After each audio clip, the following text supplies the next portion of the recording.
ఓం నమో భగవతే వాసుదేవాయ.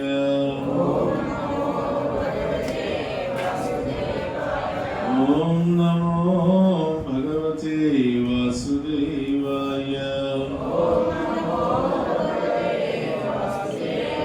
కృష్ణాయ వాసుదేవాయ దేవకీ నందనాయ చ నందగోపకుమారాయ గోవిందాయ నమో నమః.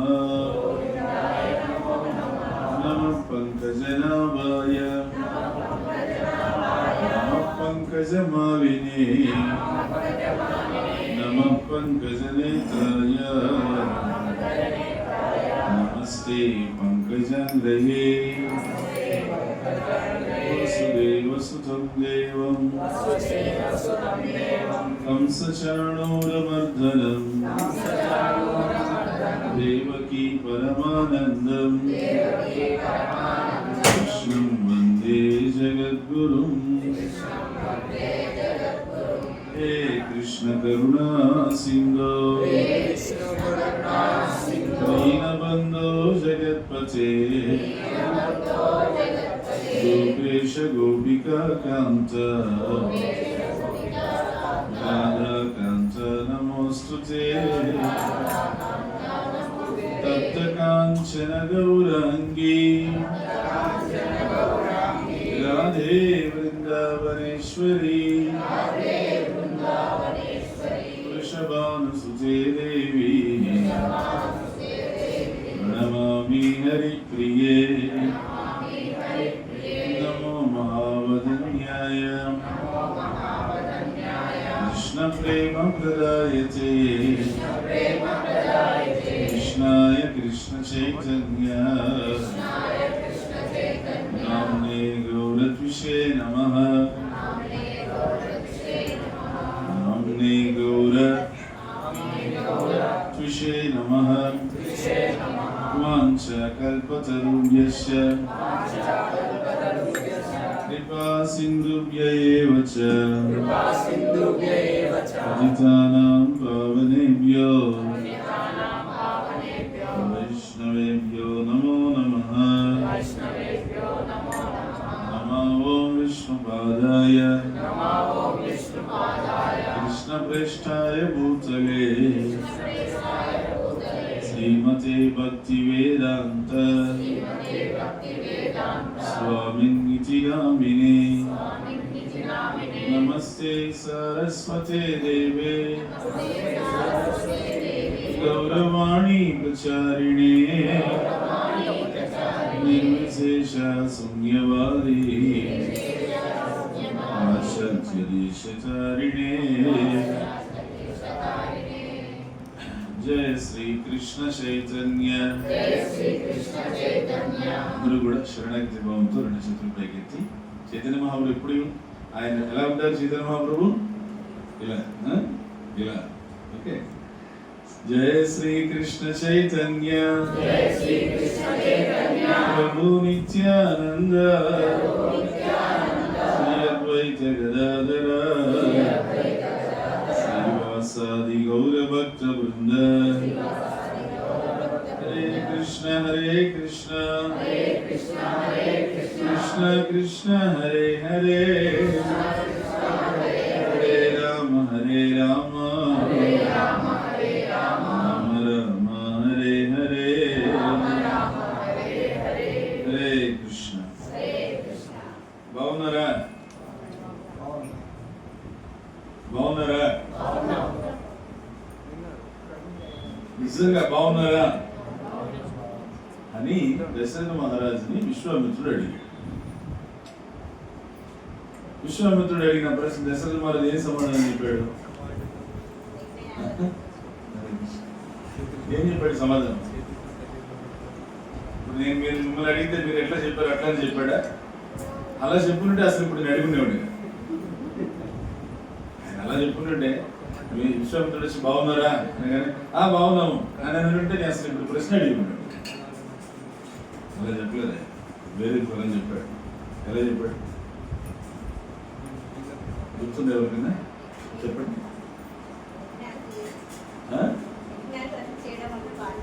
హరివో అతని పేరేంటి?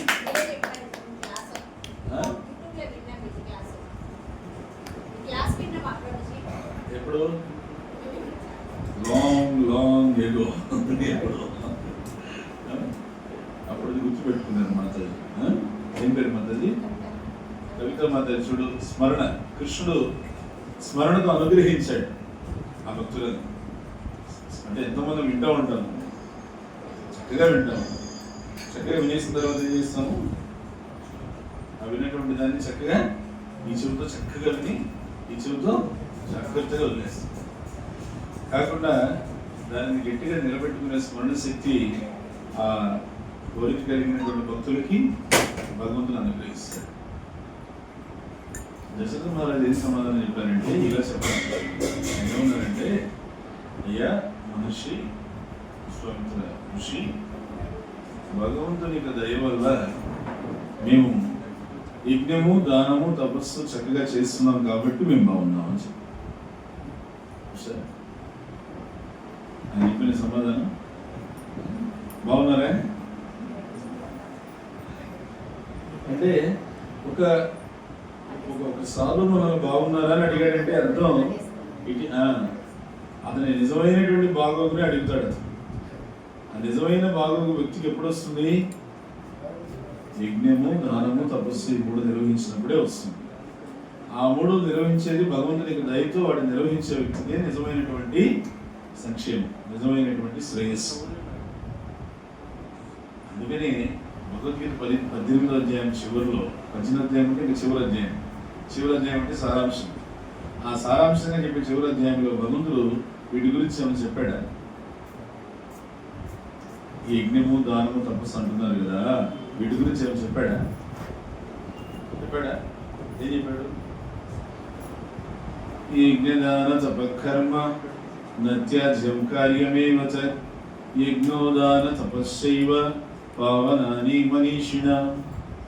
హే అర్జున, యజ్ఞము, దానము, తపస్సు అనేటువంటి ఈ మూడు కార్యాలు జీవితంలో ఎటువంటి పరిస్థితుల్లో కూడా వదిలిపెట్టకూడదు. ఎటువంటి పరిస్థితి అంటే ఎటువంటి పరిస్థితి? సుఖమైన, లాభమైన, జయమైన, అభిమానమైన, అవమానమైన, శీతలమైన, ఉష్ణమైన, అంతేనా? జీవితంలో పరిస్థితులు ఎప్పుడు ఒకేలా ఉంటాయా? లేదుగా.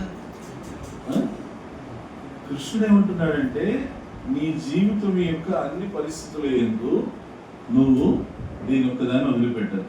ఏమిటది? యజ్ఞము, దానము, తపస్సు.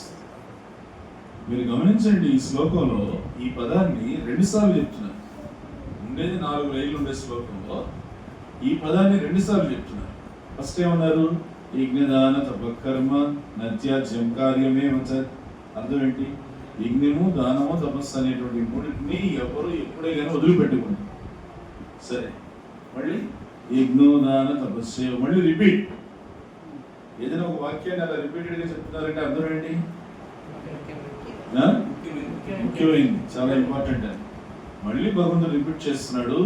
వినండి జాగ్రత్తగా. యజ్ఞోదాన తపస్సేవ పావనాని మనీషి. స్వామీజీ ప్రభుపాదుల వారు ఎలా చెప్తారంటే, దాని అర్థం యజ్ఞము, దానము, తపస్సు అనేటువంటి ఈ 3 విషయాల్ని జీవితంలో ఎటువంటి పరిస్థితుల్లో కూడా మనిషి అనేవాడు వదిలిపెట్టకూడదు.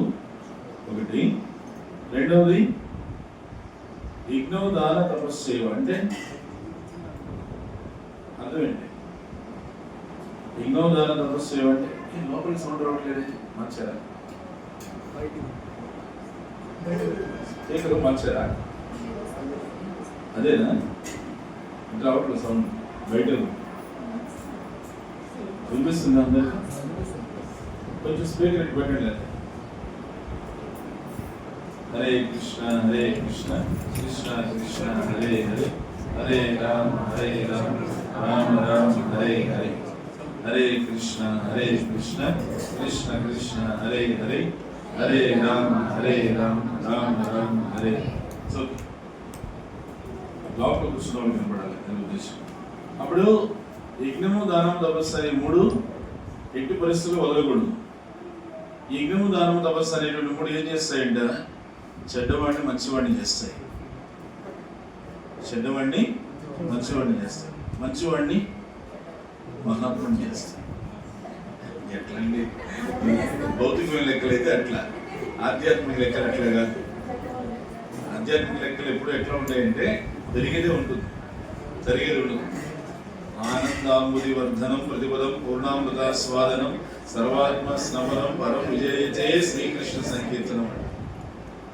శ్రీకృష్ణ సంకీర్తనము జయము జయము అని చెప్పేటప్పుడు ఏమంటారు? ఆనంద అంబుది వర్ధనం. ఆధ్యాత్మిక విషయాలు ఎప్పుడు కూడా వర్ధిల్లేవే, అందుకని తగ్గేవి కాదు. అందుకని ఏమంటారు? కొంచెం అవి తగ్గేవి కాదనమాట, ఎప్పుడు వర్ధిల్లేవే. ఎందుకట్లా? ఎందుకనంటే ఆధ్యాత్మిక నైజమే అంట. భౌతిక చరిత్రలో నైజం అంతా ఎప్పుడు కూడా తగ్గిపోతుంది. మీరు చూడండి, శరీరం ఉంది, శరీరం ఇది ఒక దశ వరకు పెరుగుతుంది, తర్వాత క్షీణించిపోతుంది. భవంతి ఉంది, కొంతకాలం ఉన్న తర్వాత క్షీణించిపోతుంది. భౌతిక చరిత్రలో ఏదైనా అంతే, కానీ ఆధ్యాత్మిక చరిత్ర అయితే అలా కాదు. ఆధ్యాత్మిక చరిత్ర ఏంటంటే ఆనందాంబుల వర్ధనం, ఎప్పుడు అది పెరుగుతూనే ఉంటుంది, అది కరిగిపోవడం అనేటువంటిది లేదు. అందుకని ఈ యజ్ఞము, దానం, తపస్సు అనే మూడింటిని ఆచరిస్తే చెడ్డవాళ్ళు మంచివాళ్ళు అవుతారు, మంచివాళ్ళు ఉండి వాళ్ళు ఆచరిస్తే మహాత్ములు అవుతారు. మహాత్ముడు అంటే ఎవరు? మహాత్మ అంటే ఇక్కడ చెప్పారు, మళ్ళీ భగవద్గీతకే పోవాల్సిందే. 18వ అధ్యాయం వెనక్కి రండి, 9వ అధ్యాయం. మహాత్మానస్తు మాం పార్థ దైవీ ప్రకృతిమాశ్రితాః భజంతి అనన్య మనసో జ్ఞాత్వా భూతారిం అవ్యయం. ఆయన మహాత్ముడు. కృష్ణుడు చెప్తున్నాడు, అర్జున మహాత్ముడు అంటే ఎవరో తెలుసా? మహాత్మానస్తు మాం పార్థ దైవీ ప్రకృతిమాశ్రితాః. నా యొక్క ఆధ్యాత్మిక శక్తిని ఆశ్రయించి ఉండేవాడు మహాత్ముడు. ఏం చేస్తాడు ఆ మహాత్ముడు? భజంతి అనన్య మనస్సు. అన్యమైన ఆలోచన లేకుండా, ఇతరత్ర వేరే ఆలోచన లేకుండా నిరంతరం వాడి మనస్సు నా మీదే దృష్టి పెట్టి నన్ను భజిస్తాడు. భజించడం అంటే రెండు అర్థాలు. ఒకటేమో అరగంట సేపు చేసే భజన, ఇప్పుడు ఒక అరగంట, చివరిలో ఒక అరగంట చేస్తాం, అది భజన. రెండో అర్థం ఏంటంటే 24 గంటలు నీ జీవితాన్ని కృష్ణుణ్ణి కీర్తించే విధంగా మలుచుకోవడాన్ని భజన అంటారు. ఇది పెద్ద విషయం. What is the real meaning of bhajan? Moulding your life, molding your 24 hours of a day in such a way that your life should glorify Krishna. నీ జీవితం 24 గంటలు, నీ జీవితము, నీ దినచర్య కృష్ణుని కీర్తించే విధంగా మలుచుకోవడం, అది భజన. అది కొంచెం అభ్యాసం కావాలి, దానికి మార్గదర్శకత్వం కావాలి, ఏమి ప్రాక్టీస్ ఉండాలి, ఇవన్నీ. అందువల్ల ఇక్కడ ఏమన్నారు? భజంతి అనన్య మనస్సు. వీళ్ళు ఏం చేస్తారు? ఆ భగవంతుడిని నమ్ముకొని, ఆ భగవంతుని ఆశ్రయించి, భగవంతుడే నాకు దిక్కు తప్ప మరొకరు లేరు అనేటువంటి గొప్ప సంకల్పం, దాన్ని ఏమంటారంటే దృఢ సంకల్పంతో వాళ్ళు మనస్సుని ఆ భగవంతుని మీదనే నిలుపుతారు. భజంతి అనన్య మనస్సు. వాళ్ళ మనస్సు మరి వేరే వేరే విషయాల మీద పోదు, భగవంతుని మీదనే నిలుస్తుంది. ఎందుకంటే నాకు ఈ భూమి మీద ఈ జన్మించింది మొదలుకొని ఇచ్చిన ఈ జన్మను సార్థకం చేసుకోవడానికి అవకాశాలన్నీ ఆయన ఇచ్చాడు. జన్మించింది ఆయన ఇచ్చాడు, తల్లిదండ్రులు కదా ఇచ్చింది, నిజమే. ఆ తల్లిదండ్రులకి ఆ బీజ ప్రదాత ఎవరు? భగవంతుడే, అవునా? తల్లిదండ్రులకి ఆ బీజ ప్రదాత ఎవరు? భగవంతుడే. ఆ ఒక అనుగ్రహం ఉంటేనే. చాలా మంది ఆ అనుగ్రహం లేక మాకు సంతానం లేదని బాధపడుతుంటారు, అవునా? వాళ్ళు గుర్తించాల్సింది ఏంటి? ఏదో కర్మ చేత అక్కడ అడ్డుకుంటున్నది. మనం భగవంతునికి మంచిగా భక్తి చేసాం అనుకోండి, ఆ భగవంతునికి భక్తి చేయడం వల్ల రెండు విషయాలు జరుగుతాయి. ఒకటి, కర్మ తొలగిపోయేటువంటి పరిస్థితి ఉంటే కర్మ తొలగిపోయి సంతానం ప్రాప్తి. లేదు, ఆ సంతానం ప్రాప్తి వల్ల నీకేమన్నా భవిష్యత్తులో ఇబ్బంది కలిగేటట్లున్నా లేదు, ఈ జన్మకి ఆ ప్రాప్తి అనేటువంటిది లేకపోయినా కూడా భరించేటువంటి శక్తి భగవంతుడికి ఇస్తాడు. లేకపోయినా భరించే శక్తిని భగవంతుడికి ఇస్తాడు. రెండిట్లో ఏదో ఇంట్లో ఏదైనా కూడా మన భక్తికి అడ్డం కాకుండా ఉండే విధంగా చూసుకుంటాడు భగవంతుడు. మన ఇంకా చేసేటువంటి భక్తికి అవరోధం కాకూడదు, చేసేటువంటి భక్తికి అవరోధం కాకూడదు. ఒక ఇంట్లో ఒక తల్లిదండ్రులు వాళ్ళు మంచిగా భగవద్భక్తి చేస్తూ ఉంటే అతని ఇంట్లో ఆ ఇంట్లో ఉండేటువంటి సంతానం అతను ఏం చేస్తాడంటే ఉద్దేశపూర్వకంగా మలినమైనటువంటి పదార్థాలన్నీ తీసుకొచ్చి ఇంట్లో ఉండి వాళ్ళ ముందే నానా రకంగా ఇల్లునంతా కూడా పూర్తిగా ముచ్చిగా తయారు చేస్తాడు. అంటే ఏంటో అర్థం, మీరు భక్తి చేసుకోవద్దని చెప్పి చెప్తున్నాడు. వాళ్ళు ఎంత బతుకులాడినా ఇది చేయమని అనడం లేదే, ఏదో మా పాటికి మేము ఇప్పటికే ఎంతో వయసు అయిపోయింది, ఇంతకాలం తెలుసుకోకుండా ఎట్లా బ్రతికేసాము, ఈకున్న కొద్ది జీవిత శేష భాగం ఉన్నా కానీ భగవంతుడి కోసం ఉపయోగిస్తామని చెప్పేసి అంటే తప్పనిసరిగా వాళ్ళు ఎప్పుడు భగవత్ కార్యం పెట్టుకోవాలనుకున్నా, ఇంటికి ఎవరైనా భక్తులు వచ్చినా బాగా వాళ్ళని నానా రకాలుగా తిట్టి పంపించేస్తాడు. మళ్ళీ రారు.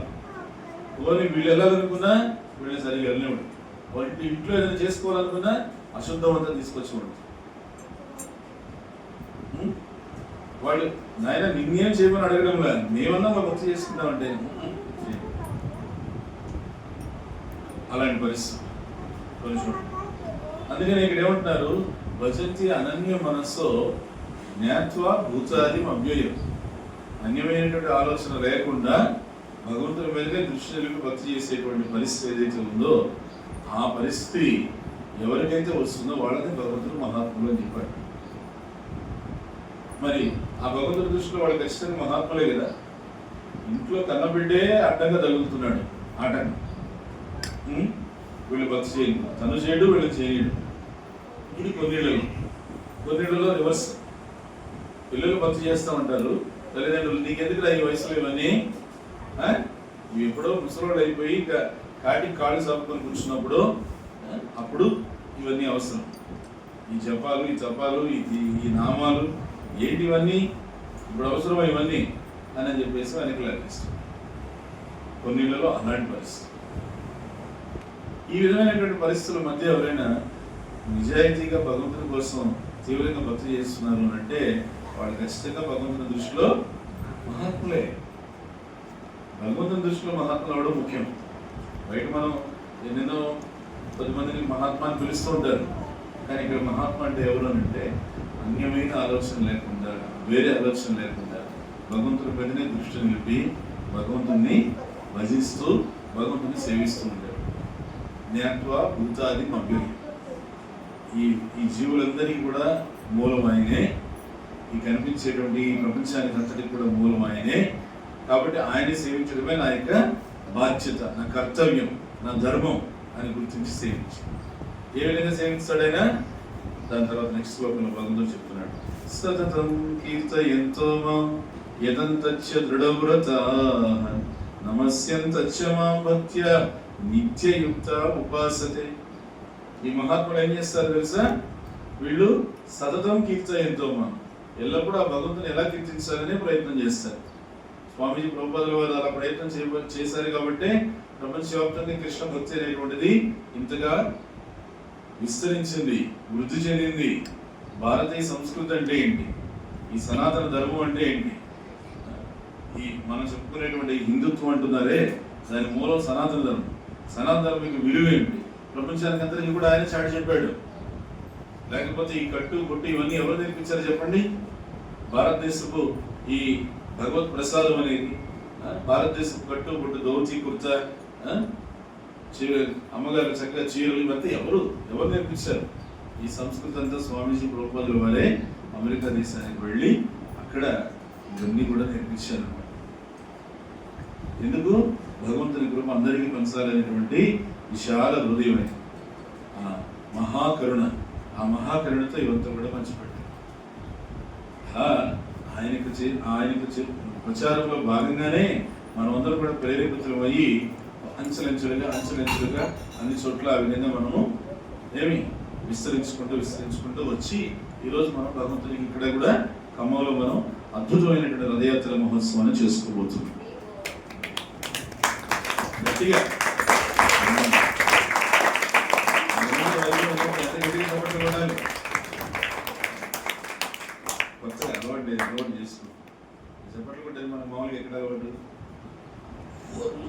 బస్సులో కొడితే అక్కడ చప్పట్లు, ఇంకా థియేటర్లో మంచి డైలాగ్ వేస్తే లేదా విషయం కొడితే అక్కడ చప్పట్లు, ఇంకా బహిరంగ సభల్లో అది చేస్తాం ఇది చేస్తాం అక్కడ చెప్పచ్చు అది చేస్తాం అనగానే చప్పట్లు అది ఎవరు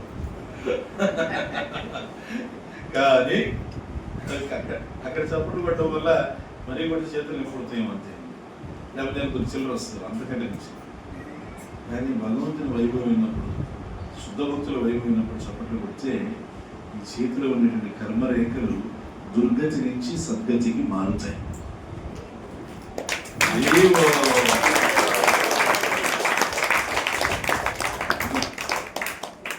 సత్యం. దుర్గతి నుంచి కర్మరేఖలు, ఎందుకంటే భగవంతుని వైభవానికి చప్పట్లు కొట్టావు, భక్తులు శుద్ధ భక్తుల యొక్క వైభవానికి చప్పట్లు కొట్టావు, దానికి ఈ కర్మరేఖలు దుర్గతులు ఉంటాయి. ఎందుకంటే ఎన్నెన్నో జన్మలు చేసుకున్న కర్మలు ఈ రోజు కాదు, కోటాను కోట్ల జన్మలో చేసుకున్న కర్మలే. చెప్తారు కదా ఆయన ఆచార్యుడు, అనాది కర్మ ఫలే పొడి భవారణవ జలే, ఒక వైష్ణవ సంకీర్తన. అనాది కర్మ ఫలే పొడి భవారణవ జలే, అనాదిగా చేసుకున్న కర్మ ఫలాల వల్ల జీవుడు ఏమి జన్మ మృత్యు జర వ్యాధి అనేటువంటి ఈ సంసార సముద్రంలో పడి పొడి భవారణవ జలే పడి దొరుకుతూ ఉన్నాడంట. ఒక చోట నుంచి ఇంకో చోటికి, ఒక జన్మ నుంచి ఇంకో జన్మకి, ఒక వాతావరణం నుంచి ఇంకో వాతావరణానికి వెళ్తూ ఉన్నాడు. అది దాని నుంచి జీవుడికి ఉద్ధరించేటువంటి ఆ సంసార చక్రాన్ని నిలిపేటువంటి ప్రయత్నం ఏదైనా ఉంది అని అంటే కలియుగంలో అత్యంత సులువైన సరళమైన విధానం ఏమిటంటే హరే కృష్ణ హరే కృష్ణ కృష్ణ కృష్ణ హరే హరే హరే రామ హరే రామ రామ రామ హరే హరే. ఇదే సంసార చక్రం అనగానే సంసారం అనేటువంటిది సంస్కృతంలో అర్థం చేసుకోవాలి. మన వాళ్ళు తెలుగు వాళ్ళు పోయి తెలుగులో అర్థం చేసుకుంటారు. అప్పుడు ఏమర్థం అవుతుంది? సంసార చక్రం నుంచి మనం బయటపడాలి అని శాస్త్రం చెప్తుంది.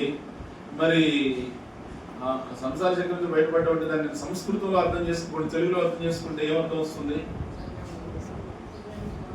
భార్య బిడ్డలు బంధువులు మిత్రులు ఈ చక్రం నుంచి బయటపడాలి అని వస్తుంది. సంస్కృతంలో అర్థం చేసుకోవాలి. సంస్కృతంలో అర్థం చేసుకుంటే జన్మ మృత్యు ముసలితనం వ్యాధి వీటి నుంచి బయటపడాలి, అది కరెక్ట్. అది అర్థం కాక ఒకసారి శాస్త్రంలో ఇది చదివి అమ్మో సంసారం బయటపడిపోమన్నారంటే మమ్మల్ని ఇంటి నుంచి వెళ్ళిపోమంటున్నారని చెప్పి కంగారు పడిపోయి వినడమే మానేస్తారు.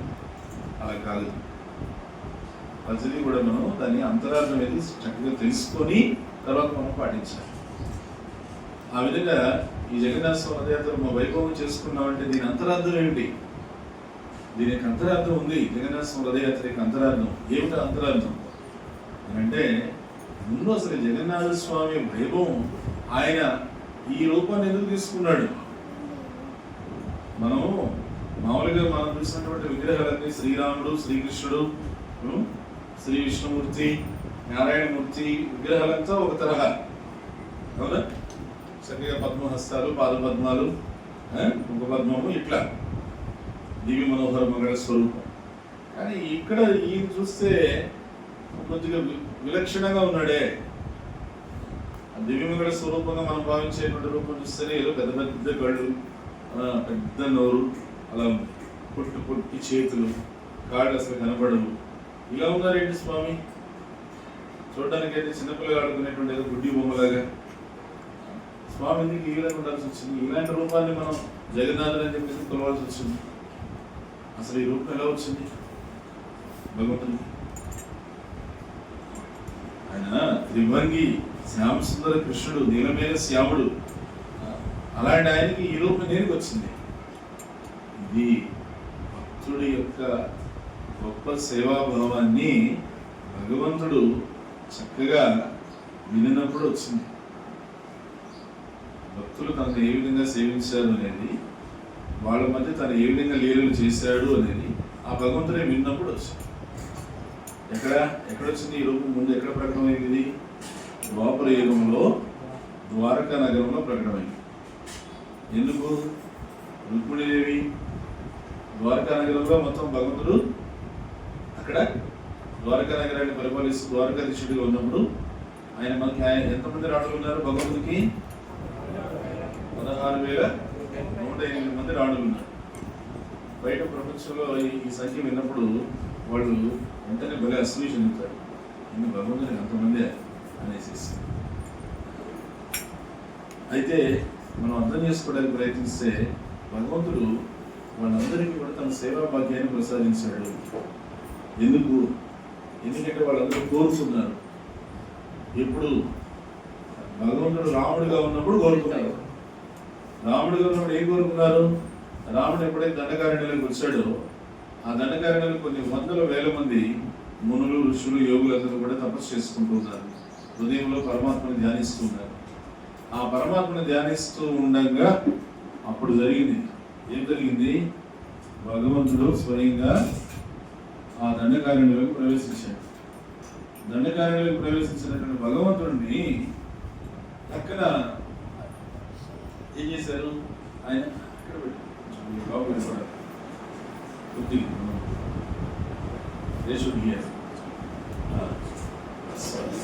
ఆ దండకారణ్యంలో ఉన్నటువంటి భగవంతుడిని దర్శనం చేసుకోవడానికి నారదుని మొత్తం అక్కడ ఉన్న మునులు, ఋషులు, యోగులందరినీ కూడా మేలుకొల్పాడు. మీరు చేసిన వేల సంవత్సరాల ధ్యానం చాలు, ఇప్పుడు ఆపండి, ఇప్పుడు భగవంతుని దర్శించడానికి ఆ భగవంతుడే స్వయంగా వచ్చాడు అనేసరికి అందరూ కూడా వాళ్ళ ధ్యానాన్ని అక్కడ కట్టిపెట్టి వెళ్ళి భగవంతుడిని దర్శనం చేసుకున్నారు. శ్రీరామచంద్రమూర్తి సాష్టాంగ నమస్కారం చేసి సేవా భాగ్యం అడిగితే ఏం చెప్పాడు ఆయన? ఒక ఆదర్శ మానవుడు ఏ విధంగా కష్టం తీసుకోవాలో నేను వచ్చాను చూపించడానికి, కాబట్టి మీరు వెళ్ళిపోండి. నేను కృష్ణుడిగా అవతరించినప్పుడు జీవుడు అంటే ఏ రూపమైనా చేసుకోవచ్చు. స్త్రీ శరీరం అయితే ఏమి, పురుషుడి శరీరం అయితే జీవుడు ఏ శరీరమైనా తీసుకోవచ్చు, ఏ శరీరం. మీరందరూ కూడా నా యొక్క సేవ చేయడానికి స్వయంగా నేనే మీకు అవకాశం ఇస్తానని చెప్పేసి ఆ ఋషులు, మునులు, యోగులందరికీ చెప్తే వాళ్ళంతా వెనక్కి వెళ్ళిపోయి వాళ్ళంతా మళ్ళీ తిరిగి వాళ్ళ యొక్క తపస్సులో నిమగ్నమై శరీరాన్ని వదిలేశారు. తర్వాత వాళ్ళందరూ చక్కగా ఆయా రాజ్యాల రాకుమార్తెలుగా అవతరిస్తే భగవంతుడి యొక్క ఏర్పాటు చేత భగవంతుడు వాళ్ళందరినీ కూడా కళ్యాణం చేసుకున్నారు. ఇంకా ముఖ్యంగా 8 మంది ఉన్నారు. 8 మంది ఎవరు? అష్టభార్యలు. ఎవరు వాళ్ళు? రుక్మిణీదేవి, సత్యభామాదేవి, శాంభవతి దేవి, ఇంకా అష్టసక్కులు వేరే, వాళ్ళు బృందావనంలో ఉంటారు. నేను అది అష్టభార్య. ఇంకా జాంబవతి, నగ్నజితి, కాళింది, మిత్రవింద, ఇంకా లక్ష్మణ. వచ్చారా? 8 మంది వచ్చారా? రుక్మిణి, సత్యభామ, జాంబవతి, కాళింది, మిత్రవింద, లక్ష్మణ, నగ్నజితి. 8 మందికి ఒకరు రాలేదే. భద్రగా ఆలోచించి చెప్పండి. భద్ర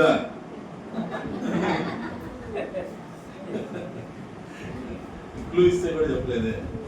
భద్ర 8 మంది అష్టభార్య.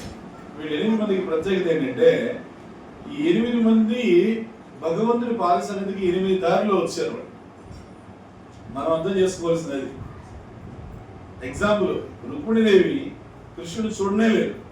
ఎప్పుడు కేవలం కృష్ణుడి గురించి, కృష్ణుడి లీలల గురించి శ్రవణం చేసి కృష్ణుడికి తన జీవితం అంకితం చేయాలని చెప్పి నిర్ణయం చేసుకుంది.